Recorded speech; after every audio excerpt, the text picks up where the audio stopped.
እንደምን አላችሁ ክብራትና ክብራን ተመልካቾቻችን ከከፋ ቴሌቪዥን የሰዓቱን ዜና ይዘን ቀርበናል። ዜናዎቹን የሚመራው ፍጹም ተሾመ ነኝ። አብራችሁን ቆዩ። በ1446ኛው የኢድ አል-አድሃ በዓል ወቅት የገበያ ሁኔታ ከአምናው ተመሳሳይ ወቅት ጋር ሲነጻጸር የዋጋ ጭማሪ ያሳየ መሆኑን በቦንጋ ከተማ አስተያየታቸውን የሰጡ የእስልምና እምነት ተከታዮች ገለጹ። ባልደረባችን ብሩክታይት ብርሃኑ ከእምነቱ ተከታዮች ጋር ቆይታ በማድረግ ተከታዩን አሰናድታለች።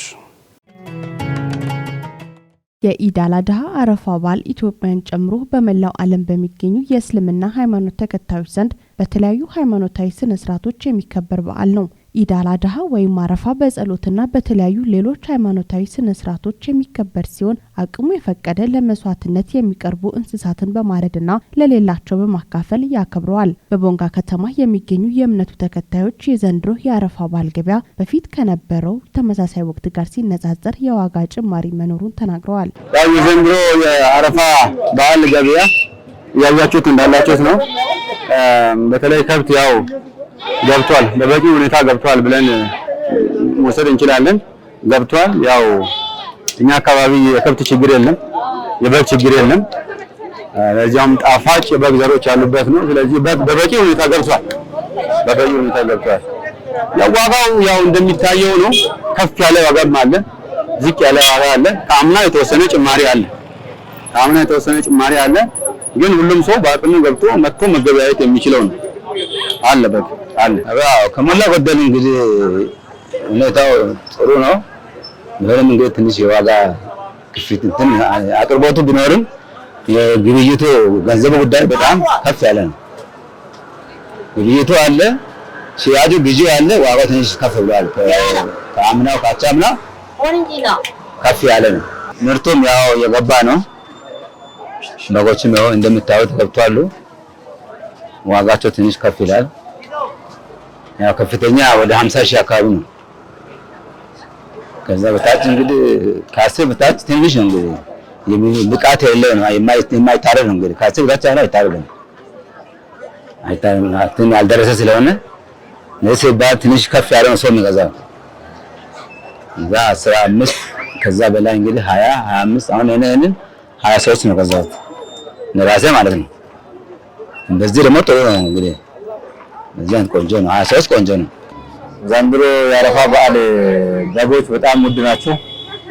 በተቻለ መጠን በጎችን ያው ውድም ቢሆን በዓሉ መታለፍ ስለሌለበት በውድ ዋጋ ይገዛል ነው። የዘንድሮ የአረፋ በዓል በጣም አሪፍ ነው። አጀማመሩም ድምቅ ያለ ነው። አረፋ በዓል ለየት የሚያደርገው ከወዳጅ ዘመድ ጋር ከቤተሰብ ጋር የሚያልፈው ፕሮግራም ነው እና አሪፍ ነው። የሴቶች የሚያምና ደግሞ ሞር በቤት ውስጥ ያዘወትራል። እንደ ቅቤ ማጠር፣ እንደ ቤት ማዘጋጀት እና የሚያስፈልጉ የሴት ነገሮችን ማሟላት። አክለውም ለመላው የእስልምና እምነት ተከታዮች እንኳን አደረሳችሁ መልእክት አስተላልፈዋል። በአጠቃላይ ለእስልምና እምነት ተከታዮች በሀገር ውስጥም ከሀገር ውጭም ላሉ በአጠቃላይ እንኳን ለኢድ አል-አድሃ አረፋ በዓል እንኳን በሰላም አደረሳችሁ ማለት እፈልጋለሁ። 1046ኛ አረፋ በዓል እንኳን የመላ ዓለም በሰላም አደረሳችሁ። ሙስሊም ክርስቲያን ሳይባል በዓለም ያለ ህዝብ ለዚህ ለበዓሉ እንኳን በሰላም አደረሳችሁ እያልኩኝ ለቀጣዩ ደግሞ በሰላም ጦርነት በርዶ ራብ ጠፍቶ በሽታ ጠፍቶ ከዚህ በተሻለ ሁኔታ የመጫወት ደግሞ እንዲያደርሰን ምኞቴን እንገልጻለሁ። በመላ ሙስሊም ሃይማኖት ተከታዮች የአረፋ በዓል እንኳን በሰላም አደረሳችሁ፣ በሰላም አደረሰን። ለእናንተም የከፋ ሚዲያ ተከታዮች እንኳን አደረሳችሁ ማለት እወዳለሁ። በቅድሚያ እናቴን በጣም ነው የምወዳት። አባቴ የለም፣ እሷ ናት ያለችኝ። እናቴን እንኳን አደረሰሽ ማለት እፈልጋለሁ እና ለወንድሞቼ፣ ለእህቶቼ፣ ለህዝበ ሙስሊሙ እንኳን አደረሳችሁ ማለት እፈልጋለሁ። ለከፋ ቲቪ እንኳን አደረሳችሁ ማለት እፈልጋለሁ።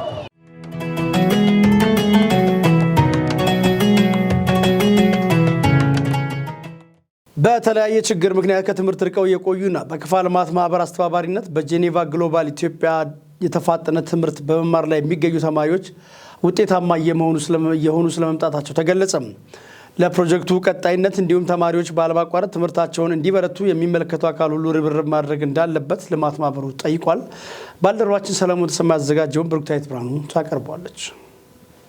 በካፋ ዞን ቦንጋ ከተማ በዴቻ ወረዳና በጊምቦ ወረዳ በሚገኙ በ10 ትምህርት ቤቶች ላይ በወላጆቻቸው የማህበራዊ ችግር ምክንያት መማር ፍላጎት እያላቸው ከጓደኞቻቸው ወደ ኋላ የቀሩ ልጆች በካፋ ልማት ማህበር አስተባባሪነት በጄኔቫ ግሎባል ኢትዮጵያ ሙሉ የትምህርት ቁሳቁስ ድጋፍ ተደርጎላቸው የፍጥነት ትምህርት በመማር ላይ ይገኛሉ። ከትምህርት ዓለም በመራቅ ከጓደኞቻቸው ወደ ኋላ የቀሩ ተማሪዎች ጄኔቫ ግሎባል ኢትዮጵያ የተባለ መንግስት ያልሆነ ድርጅት ባመቻቸላቸው የፍጥነት ትምህርት እድል በጣም ተጠቃሚዎች መሆናቸውን ተማሪዎችና የተማሪዎች ቤተሰቦች ተናግረዋል። እስክሪብቶ ደብተር ይሰጠናል፣ ከጄኔቫ ግሎባል ይላክልናል፣ መምህራችን ያከፋፍላሉ። እኛ አንደኛ ክፍል ላይ ተሰጥቶን ተምረን ወደ ሁለተኛ ክፍል አለፍን። ከሁለተኛ ክፍል ደግሞ ድጋሚ መጥቶ ተሰጠን ወደ ሶስተኛ አልፈን አሁን ሶስተኛ ክፍል ተማርን ነው። እናትና አባቴ ተለያዩና ከዛ በዛ ምክንያት ቆይቼ እንደዚህ አይነት ቦታ ላይ እንደዚህ አይነት ትምህርት ቤት አለ ሲባል መጣው። ከዛ ገብቼ በጄኔቫ ግሎባል ድርጅት ትምህርቴን ቀጥዬ እስካሁን ባለንበት ደረጃ ጥሩ ነው። ከድጋፉ ደስ ያለኝ ትምህርቱ ነው። በቃ በጣም ያረካኝ በጣም ትልቅ ድጋፍ ነው። እግዚአብሔር ይስጣቸው እና ዛሬ አንድ ደብተር 90 ብር ነው እንግዲህ እና ይሄንን 12 ደብተር ነው ታደለላቸው። ላብሱ እስክሪብቶ ምኑ ከዛ ጭምር ብዙ ነገር ጠቅሞናል። ብዙም ተረድተናል። ከዛም ቆጥበናል። በቆጠብነውም ድጋፍ አድርጎልናል። እግዚአብሔር ይስጣቸው። ልዩ መጀመሪያ አንደኛ ክፍል ገብቶ ወደ 2 አለፈ። ወደ 2 ሲያልፍ ሁለተኛ ክፍል ወደቀ። እንደ አጋጣሚ ወዲያቂ ተብሎ ግሎባል ካፋ ልማት ማህበር ሲገባ ሁለተኛ ገባ። ወደ 3 አለፈ። አሁን አማርኛ የሚገርማችሁ አማርኛ ፊደል እኔ ለጥፌ እያለ አያነብም፣ ጭርሱንም አያውቅም።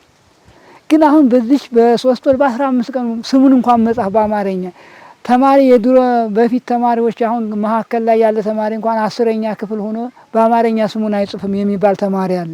ግን ይሄኛው በ15 ቀን ውስጥ ስሙን መጻፍ ለመደ። ፕሮጀክቱ ለተማሪዎች የሚሰጠውን ድጋፍና የተማሪዎቹን ተጠቃሚነት የተናገሩት የካፋ ልማት ማህበር ስራ አስኪያጅ አቶ ብዙአየሁ ግርማና የፕሮጀክቱ አስተባባሪ አቶ ገዛኢ ተወልደ ብርሃን ፕሮጀክቱን ባለማቋረጥ ለማስቀጠል ሁሉም ጉዳይ የሚመለከታቸው አካላት ርብርብ እንደሚያስፈልግ ተናግረዋል። ጄኔቫ ግሎባል ኢትዮጵያ ዋና ዓላማው በተለያየ ማህበራዊና ኢኮኖሚያዊ ምክንያቶች የሚያስተምራቸው፣ የሚደግፏቸው፣ የሚያግዙ ያጡ እድሜያቸው ከ9 እስከ 14 ዓመት የደረሱ ቤት ውስጥ ተደብቆ የቀሩ ልጆችን በአንድ ዓመት ውስጥ የተፋጠነ የትምህርት እድል ተጠቃሚ በማድረግ የመጻፍ የማንበብ እና የማስላት ችሎታ እንዲኖራቸው በማድረግ የእድሜ እኩዮቻቸው ጋር የማድረስ ስራ ከዚህ አንጻር ላለፉት 14 እና 15 ዓመታት ጄኔቫ ግሎባል ኢትዮጵያ በሀገራችን በተለያዩ ክልሎች ላይ በዚህ የእድሜ ሬንጅ ውስጥ ያሉትን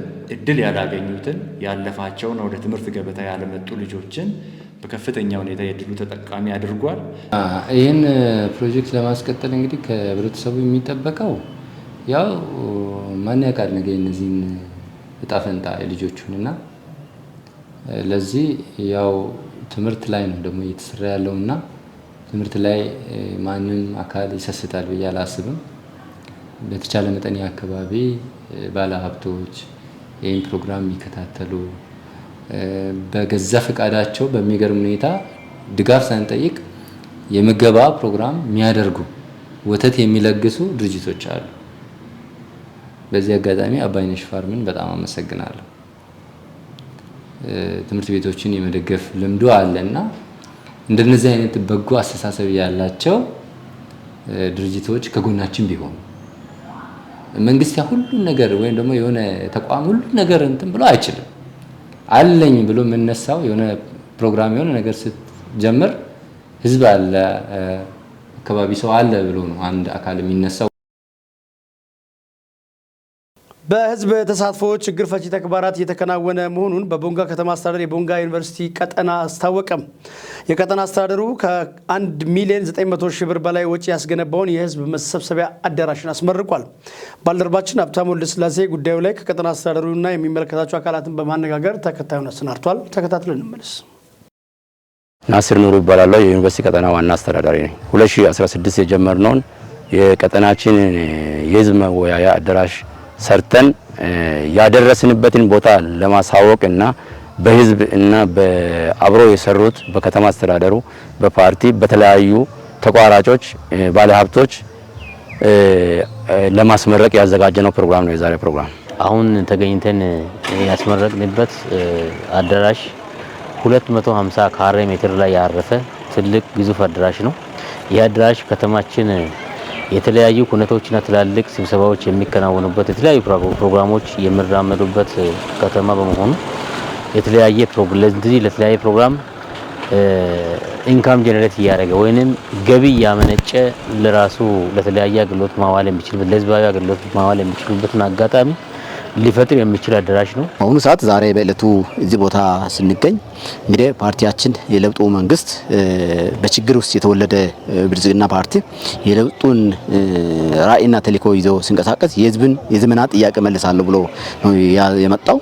ከመጣበት ሰዓት ጀምሮም የህዝቡን ጥያቄ እያንዳንዱን ለይቶ እንደየአይነቱ እንደየደረጃው እንደየአካባቢ ተጨባጭ ሁኔታ እየመለሰ የመጣበት ሂደት አለና ይህን አዳራሽ ለመስራት ህብረተሰቡ በራሱ የተነሳሳ ነው።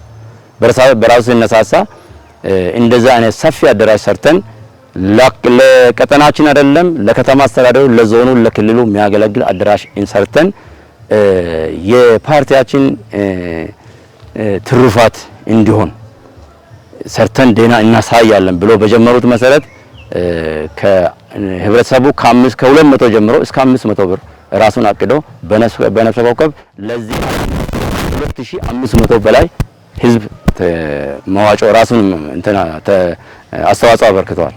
በዛ መሰረት ጀመርን። የአካባቢያችን ባለሀብቶችም እዛ ውስጥ ተካተዋሉ።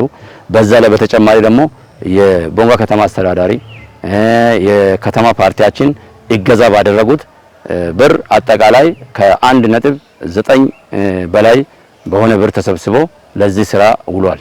ይሄ ደግሞ ስታንዳርዱን ጠብቆ እንዲጠናቀቅ ሁሉም ሊደግፍ ይገባል። አሁን የደረሰበትን ስናይ ከዚህ ቀደም የነበረው የቀበሌ ጽህፈት ቤትና አዳራሽ ላይ መንገድ አስፋልት ዳር ነበር። እሱ ቦታ ለልማት በመፈለጉ ምክንያት ከዛ ተነስቶ ነው ወደዚህ ቦታ የመጣው። እንግዲህ ለውጡ መንግስት ፓርቲው በባለቤትነት አጠቃላይ ህዝብ ውስጥ ሲመራ መንግስት ፓርቲ የመራቸው ተግባራት የመንግስት ተግባራት እንዲፈጸሙ ፓርቲ ሲመራ አንዱ በእኛ ቀጠና ውስጥ ያሉ 6ቱ ቀጠናዎች አሁን ለምሳሌ እዚህ ቀጠና ውስጥ ያሉ 6ቱ ቀጠናዎች ውስጥ አንዱ የሆነው ዩኒቨርሲቲ ቀጠና ዛሬ ምረቃ ቦታ ላይ ስንገኝ ሆነን ለመናገር በ1,936,100 ብር ቢያንስ በመንግስት ጨረታ ቢሆን ከ40 ሚሊዮን ብር በላይ ሊያወጣ የሚችል የተለያዩ ቢሮዎችና አዳራሽ ዛሬ ለምረቃ በቅቷል። ዛሬ ደግሞ በተደረገው ምረቃ ፕሮግራም ላይ ከ560 ሺህ ብር በላይ ቃል ተገብቷል። በከተማ አስተዳደርም በዞን መንግስትም በአካባቢው ማህበረሰብም ለዚህ ዩኒቨርሲቲ ራሱ ቦንጋ ዩኒቨርሲቲ 100 ወንበርና ኮምፒውተር ፕሪንተር ረዳለሁ ብሎ ቃል ገብቷል። ይሄ ደግሞ እኛንም የሚያነሳሳ ስለሆነ ይሄንን አብረን በጋራ ጨርሰን በቅርቡ የተሻለ አድራሻ ወጥተን ለዞንም ለከተማም የሚተርፍና ለማህበረሰቡ የሚተርፍ መሆኑን ለማሳወቅና ለሌላ ቀጠናዎችም ሆነ ለሌላ ቦታዎችም ሆነ አራያ እንደሚሆን እናስባለን። አሁን ስታንዳርዱን ጠብቆ እንዲጠናቀቅ ማድረግ ይጠበቃል።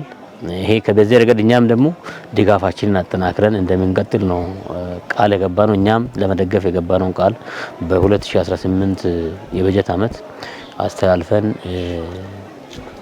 ስራው እንዲጠናቀቅ የበኩላችንን አስተዋጽኦ እናደርጋለን። ሌሎች አካላትም እንደዚሁ በገቡበት ቃል መሰረት ድጋፍ ቢያደርጉ ህዝቡም እንደገና ሞቢላይዝ ተደርጎ ቃል እንደገባው ቶሎ ቢጨርስ ስታንዳርዱን ጠብቆ ሲጠናቀቅ ትላልቅ ሌሎች ፕሮግራሞችን ለማስኬድ በክራይ አገልግሎት ሊሰጥ የሚችል አዳራሽ ነው። ይሄ ማለት ከመሰብሰቢያ ባለፈ ሌላ ጥቅም ሊሰጥ የሚችል እንደሆነ ያሳያልና ሌሎችም ይሄን ወስደው እዚህ ላይ ሲሰሩ መልካም አስተዳደር ኢሹን ለመመለስ ምቹ ሁኔታ እንደፈጠር በልማቱም በጸጥታውም በሌላውም ስራ እንደዚህ ተጠናክሮ መቀጠል ይጠይቃልና እኛም ሌሎች ቀይ ቀጠና 4ቱ ቀጠናዎች በተለይ ወደዚህ ተግባር ያልገቡ 4ቱ ቀጠናዎች ይህን ተሞክሮ ወስደው እንዲሰሩ የበኩላችንን እናደርጋለን ለማለት ነው።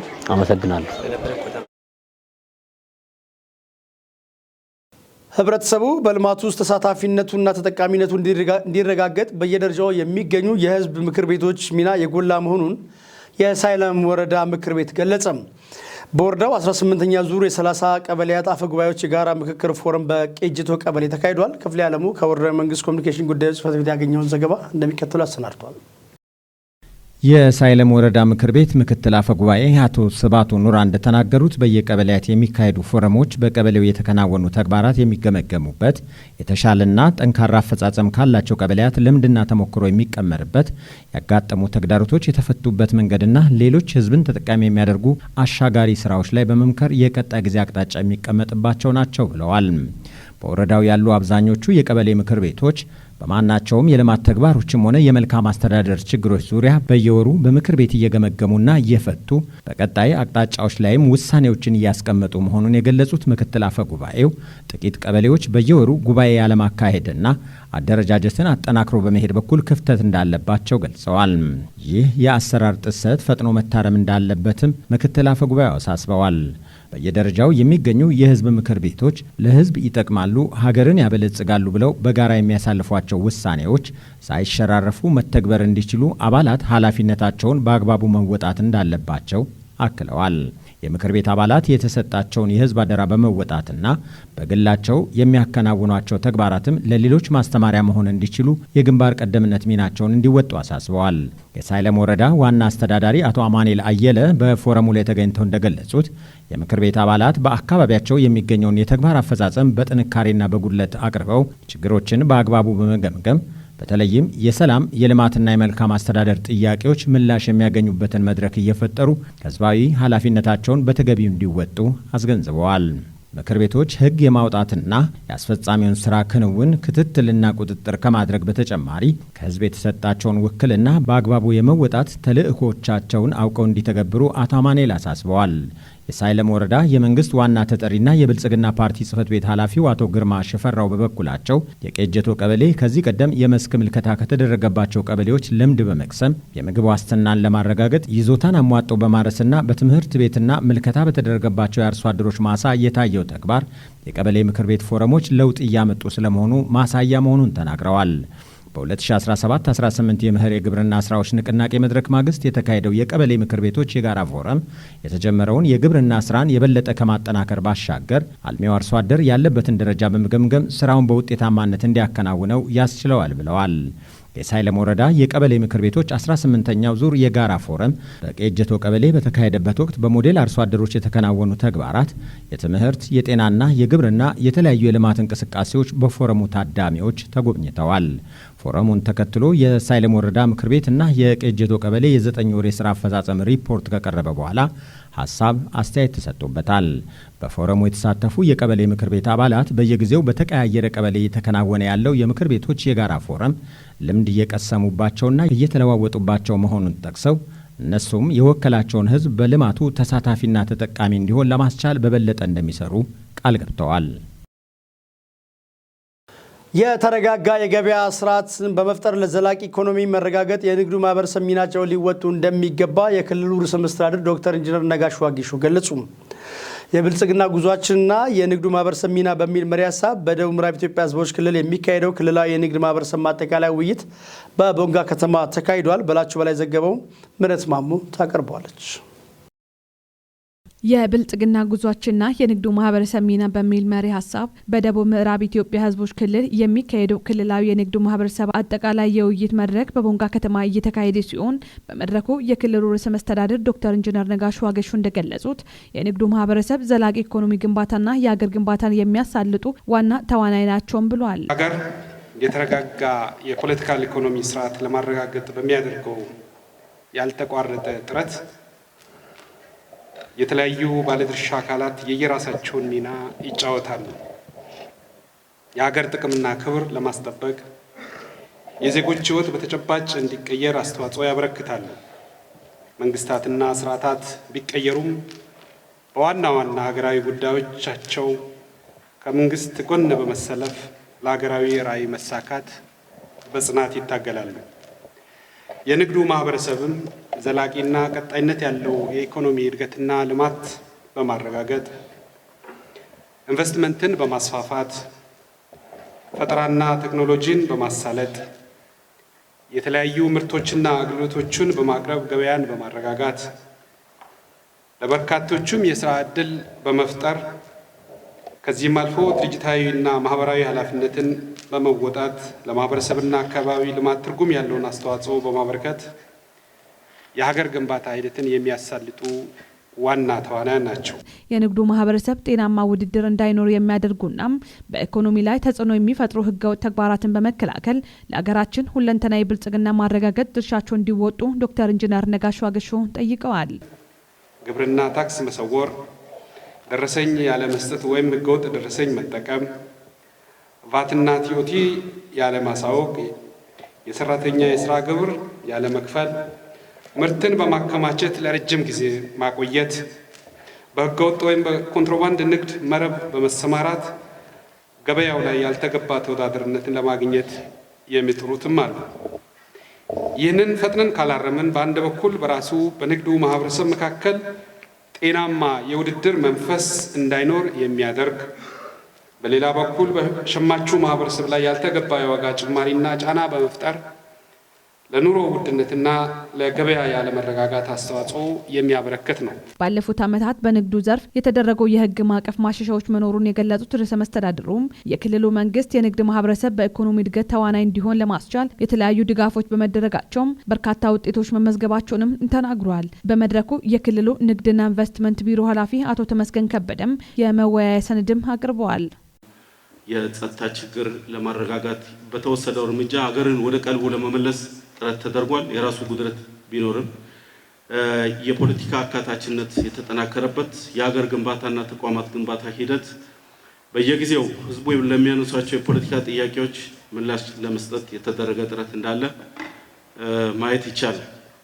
እንግዲህ እነዚህ ስኬቶች ናቸው ብለን ስንወስድ ተግዳሮቶቹ እንደናቸው ከፖለቲካ አንጻር በሀገራችን የሚለውን ነገር ማየት ጠቃሚ ይሆናል። አንዱ ጽንፈኝነት፣ የፖለቲካ አለመረጋጋትና ግጭቶች በየቦታው ያው በተለያዩ ሚዲያዎች እንደምታውቁት እኛ ያልገባንበት፣ እኛ ያልጋገርነው፣ እኛ ያልሰራነው ወጥ አይጣፍጥም በሚል በአንድ ጎን ከፍተኛ የሆነ ጽንፈኛ ቡድን ይፈጠራል። በሌላኛው ጎን ደግሞ የሀገሪቱን የፖለቲካ ኢኮኖሚ ሚዛን የሚጠብቅ ፓርት ይፈጠራል። በዛ መካከል ባለው ኮሊዥን ወይም ደግሞ ፍጭት በርካታ ችግሮች እየተፈጠሩ እንዳለ መግለጽ ይቻላል። ከዛ ውጪ ከአስተሳሳሪነት ትርክት ይልቅ ነጠላ ትርክት፣ ቆዳና አጥንት መፈቅፈቅ፣ መልክ፣ ከለር፣ እኔ ነኝ የምበልጠው በዘር፣ በጾታ፣ በቀለም፣ በሃይማኖት እንደነዚህ አይነት አስተሳሳሪ ያልሆኑ ትርክቶች እዚህም እዚያም የሚተረኩበት ሁኔታ እንዳለ መግለጽ ይቻላል። በተያያዘ ዜና በማጠቃለያ መድረኩ ተገኝተው መልእክት ያስተላለፉት የክልሉ ብልጽግና ፓርቲ ቅርንጫፍ ጽሕፈት ቤት የፖለቲካና አቅም ግንባታ ዘርፍ ኃላፊ አቶ ነጋ አበራም የሀገሪቱን ኢኮኖሚ ለማረጋገጥ የንግዱ ማህበረሰብ አስተዋጽኦ የጎላ መሆኑን ተናግረዋል። በክልሉ ያለውን የመሰረተ ልማት ጥያቄዎች ለመመለስ ከንግዱ ማህበረሰብ የሚሰበሰበው ግብር የማይተካ ሚና እንዳለውና በታማኝነት ግብር ከመክፈል አኳያ ሁሉም የድርሻውን በመውጣት ልማቱን እንዲደግፍም አሳስበዋል። አቶ ነጋ አክለውም የተረጋጋና የተስተካከለ ንግድ ስርዓትን ለማስቀጠል የንግዱ ማህበረሰብ የበኩሉን እንዲወጣ እንዲሁ ጠይቀዋል። መንግስት በዘርፉ ለተሰማሩ ዜጎች ምቹ ሁኔታን ለመፍጠር እያደረገ ያለውን እንቅስቃሴ አጠናክሮ ይቀጥላል ብለዋል። አቶ ነጋ አበራም በክልሉ በፓርቲው መሪነትና በማህበራዊ ኢኮኖሚያዊና ፖለቲካዊ እንዲሁም የሰላም ግንባታ ረገድ እምርታዊ ውጤቶች መመዝገብ መቻሉን አቶ ነጋ ተናግረዋል ሲል የዘገበው ባልደረባችን በላቸው ላይ ነው። በደንብ ይታወቃል፣ በደንብ ይታመናል። ነገር ግን ደግሞ የመፈጸምና የማስፈጸም አቅም የሚይዘው የሀብት እጥረት ስላለን ሰው እንደዚህ አይነት የሀብት እጥረት የሚፈጥራቸው ችግሮችን እንዴት አድርገን ነው በጊዜያዊነትም ያንን ተቻችለን አልፈን አለፍ ሲልም ደግሞ ደረጃ በደረጃ አቅም በፈቀደ መጠን እየፈታን የምንሄደው የሚለው ነገር መንግስት የሚወስደው ሚና ነው ማለት ነው። ሁለተኛው በመንግስትና በነጋዴው ማህበረሰብ በጋራ ቅንጅት ደግሞ መፈታት ያለባቸው ጉዳዮችም የተነሱ አሉ ማለት ነው። መንግስት የሚሰራውን ስራ የአሰራር ስርዓት አሻሽሎ ለስራ የተመቸ ሁኔታ ፈጥሮ ነገር ግን ደግሞ ነጋዴው ማህበረሰብ በዛ ፍሎ ውስጥ ሆኖ የሚሰራቸው ስራዎችን እንዲሰራ ሊያደርግ የሚችል የሁለቱም ቅንጅት የሚፈልጋቸው ጥያቄዎችም የተነሱ አሉ። ይሄንን ደግሞ እንዴት አድርገን መድረኩን የተሳተፉ አካላት በሰጡት አስተያየት ውይይቱ በንግዱ ማህበረሰብና በመንግስት መካከል የነበረውን መግባባት ከፍ የሚያደርግ መሆኑን ተናግረዋል። መንግስት የኑሮ ውድነትን ከማረጋጋት አኳያ እያደረገ ያለው እንቅስቃሴ አጠናክሮ እንዲቀጥልም ጠይቀዋል። ለአንድ አካባቢ እድገት ታክስና ግብር ወሳኝ ነው ያሉ አስተያየት ሰጪዎቹ በዚህ ተግባር ላይ በኩላቸው እንደሚወጡም ገልጸዋል። ዘገባው የባልደረባችን በላቸው በላይ ነው። መንግስታችን ተደብቀን የነበሩ ነው እኛ ካፒታ ማማ ላይ ወጥተናል። እግዚአብሔር ይመስገን። ዶክተር ጠቅላይ ሚኒስትራችን ዶክተር አብይን እግዚአብሔር እድሜውን ያስረዘም። ዳውሮ ሰዎችም እየመረቁ ነው። እርሳቸው መጥቶ ነው እንጂ ዳውሮን ያጎበኘው ኢብን ሚኒስትር ደረጃ የቢሮ ሰራተኛም ዳውሮን መጥቶ አይቶ አያውቅም ነበር። ትልቅ እድል አገኝተናል። በሎጅም በሌላ መንገድም ይሄንን እንኳን ክልል በመዋቀራቸው በሁሉም ዞን የክልል መስሪያ ቤት በመፈጠሩ እጅግ በጣም ሰው እየመረቀ ነው። ገቢ ለልማት በሚለው የሚሰራ ስራውም እንዳየሁት በጣም ጥሩ ነው፣ የተሻለ ነው። ግን ይቀርባል እንደተባለው ያየናቸውን ነገሮች አለማድነቅና አለማመስገን ንፉግነት እንደሆነ መጀመሪያ እንድንረዳ ፈልጋለሁኝ። ምክንያቱም የተሰሩ ነገሮችን ስናመሰግን መንግስትም የተሻለ ከፍ ያለ ስራ ለኛ ሊሰራልን እንደሚችል ከመንግስት ብቻ ባንጠብቅ የተሻለ ነገር መስራት የሚችለው መንግስት ህዝብን በመያዝ እንደሆነ ሁላችንም እንድንረዳ ይህን እያልኩኝ የተሰሩ ነገሮችን ብዙዎቻችን ብዙ ጊዜ መንግስት ይህን አደረገልን እንጂ እኛ ይሄ ምን ያደርግልናል፣ የሚያስፈልገን ነገር ይህ ነበረ የምንላቸው ነገሮች አሉ። እነዚህ ነገሮችን ባንል ምናልባት ውጭ ላይ የሚስተዋሉ ነገሮች ነው። እዚህ በሰነድ ከቀረበው ውጭ ላይ የሚስተዋሉ ነገሮች ስለሆኑ ነው ይሄን እያነሳው ያለሁትና የተሰሩ ነገሮችን ብናደንቅ የተሰሩ ነገሮችን አሪፍ ነው ቴንኪዩ ብንል መንግስት የተሻለ ነገር ሊሰራ ሞራል ይኖረዋል። ህዝቡ እንደሚወደው ሲያቅ የተሻለ ነገር ሊሰራ እንደሚችል መነሳሳትን ለመንግስት መስጠት አለብን ለማለት ነው። ብልጽግና ይህንን ደቡብ ምዕራብን ከሰጠ በኋላ በዛ ማግስት ለቴፒ ጥያቄ ተመልሷል ብዬ አስባለሁ። ከዛን ቀን ጀምሮ ጸጥታ አገኝተን ሰላም አገኝተን ለመኖር ችለናል። ስለዚህ ብልጽግና ለኛ ልዩ ነው ልል ፈልጋለሁ። በብልጽግና ጉዞ ብዙ ሰክሰስፉል የሆኑ ስኬቶች አሉ። ስለዚህ ስኬቶች በዋናነት አብረው የሚቀጥሉት በጋራ አንድነት ነውና አሁንም የነጋዴው ክፍል ለዚህ ትልቁን ዋጋ ስለሚወስድ በዚህ እንድንተዋወቅና ያለውን ችግርም የጋራ እንድናረግ የተደረገው ነገር ትልቅ ነገር ነው።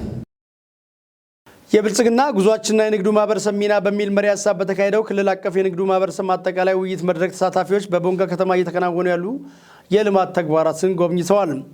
በቦንጋ ክላስተር ማምረቻ ማዕከል በመከናወን ላይ ያሉ የእንጨትና ብረታ ብረት ስራ ውጤቶች፣ የማር ማቀነባበሪያ፣ የቅመማ ቅመምና የዳቦና እንጀራ ማምረቻና ማከፋፈያ እንዲሁም የብሎኬት ማምረቻና ማከፋፈያ የቦንጋ ከተማ ኮሪደር ልማት አካል የሆነው አረንጓዴ ፓርክም ተጎብኝቷል። ለልማት ተግባራቱ በርካታ ስራ አጥ ወጣቶች በተለያየ ዘርፍ መሰማራታቸው ተጠቃሚ የሆኑ ስለመምጣታቸው ተገልጿል። የጉብኝቱ ተሳታፊዎችም የንግዱ ማህበረሰብ ክፍሎች መንግስት የግሉን ዘርፍ ለማብቃት እያደረገ ያለው ድጋፍ የሚደነቅ መሆኑን ተናግረዋል። በጉብኝቱ ወቅት የክልሉ ከፍተኛ መንግስት ኃላፊዎች፣ የንግዱ ማህበረሰብ ተወካዮችና ሌሎች ባለድርሻ አካላት ተሳትፈዋል ሲል ዘገባውን ያደረሰን አሁንም ባልደረባችን በላቸው በላይ ነው። የወጣቶችን ተጠቃሚነት ለማረጋገጥ ባለድርሻ አካላት በቅንጅት መስራት እንደሚገባቸው ተገለጸ። የክልሉ ስራ ክህሎትና ሴቶችና ማህበራዊ ጉዳይ ቢሮ እንዲሁም ኦሞ ባንክ በመቀናጀት በወጣቶች የስራ ዕድል ፈጠራና ተያያዥ ጉዳዮች ላይ ምክክር በቦንጋ ከተማ አካሂደዋል። ዘገባው የክልሉ መንግስት ኮሚኒኬሽን ቢሮ ነው። ቤተልሔም ተጨማሪ ይዛለች። በመድረኩ ንግግር ያደረጉት የክልሉ ምክትል ርዕሰ መስተዳድርና የግብርና ቢሮ ኃላፊ አቶ ማስረሻ በላቸው ከኦሞ ባንክ ጋር ተቀናጅቶ በመስራት የወጣቶችን ተጠቃሚነት ማረጋገጥ ያስፈልጋል ብለዋል። ኦሞ ባንክ በክልሉ ከ350 ሺህ በላይ ዜጎችን ተጠቃሚ ሊያደርግ የሚችል 5.7 ቢሊዮን ብር በማሰራጨት ለስራ ዕድል ፈጠራ የፋይናንስ ምንጭ በመሆን ሚናውን እየተወጣ መሆኑን ገልጸዋል። ከተሰራጨው ከ5.7 ቢሊዮን ብር 4.7 ቢሊዮን ብር ተመላሽ መደረጉን ያብራሩት አቶ ማስረሻ ተሰራጭቶ ያልተመለሰ 1 ቢሊዮን ብር በአግባቡ ተሰብስቦ አገልግሎት ላይ እንዲውል ሁሉም እንዲረባረብ አሳስበዋል። የኦሞ ባንክ ፕሬዝዳንት አቶ አብርሃም አላሮ በበኩላቸው በደቡብ ምዕራብ ኢትዮጵያ ህዝቦች ክልል 5 ዲስትሪክትና 49 ቅርንጫፎች በመክፈት ከ360 ሺህ በላይ ደንበኞችን በማፍራት ዜጎችን ተጠቃሚ እያደረገ ይገኛል ብለዋል። የባንኩን የኢኮኖሚ አቅም ለማሳደግና አገልግሎቱን በማዘመን የስርጭት አድማሱን ለማስፋት በትኩረት እንደሚሰራ ፕሬዝዳንቱ ጠቁመዋል። የክልሉ ስራና ክህሎት ቢሮ ኃላፊ ዶክተር አብይ አንዴሞ በበኩላቸው በክልሉ ከተረጂነት በመላቀቅ ለዜጎች የስራ ዕድልን በመፍጠር ተጠቃሚነታቸውን ለማረጋገጥ እየተሰራ እንዳለ ተናግረዋል። ኦሞ ባንክ ባለፉት ጊዜያት ለዜጎች ለስራ ዕድል ፈጠራ የገንዘብ ምንጭ አቅም በመሆን የድርሻውን በመወጣቱ አመስግነው ለስራ ዕድል ፈጠራ ተሰራጭተው ያልተመለሱ ብድሮችን ለማስመለስና የዜጎች የቁጠባ ባህል በማሻሻል ከሚመለከታቸው አካላት ጋር በትኩረት ይሰራልን ብለዋል። ለምክክር መድረኩ የተዘጋጀውን ሰነድ የክልሉ ስራና ክህሎት ቢሮ ምክትልና የስራ ዕድል ፈጠራ ዘርፍ ኃላፊ አቶ ሰለሞን አየለ ያቀረቡ ሲሆን በቀረበው ሰነድ ላይ ሀሳብና አስተያየት ተሰጥቶበታል። በመድረኩ የክልሉ ከፍተኛ አመራሮች፣ የኦሞ ባንክ አመራሮች እንዲሁም ሌሎች ባለድርሻ አካላት ተገኝተዋል። ክቡራትና ክቡራን ተመልካቾቻችን ለሰዓቱ ከክፋት ቴሌቪዥን ያሰናዳናቸው ዜናዎች ቀደም ሲል የተመለከታችኋቸውን ይመስሉ ነበር። ከቀሪ ክፋት ቴሌቪዥን መሰናዶች ጋር እንድትቆዩ እየጋበዝኩ ዜናዎቹን የመራው ፍጹም ተሾመ ከእናንተ ጋር ቆይታ አርኩኝ። ሰላም።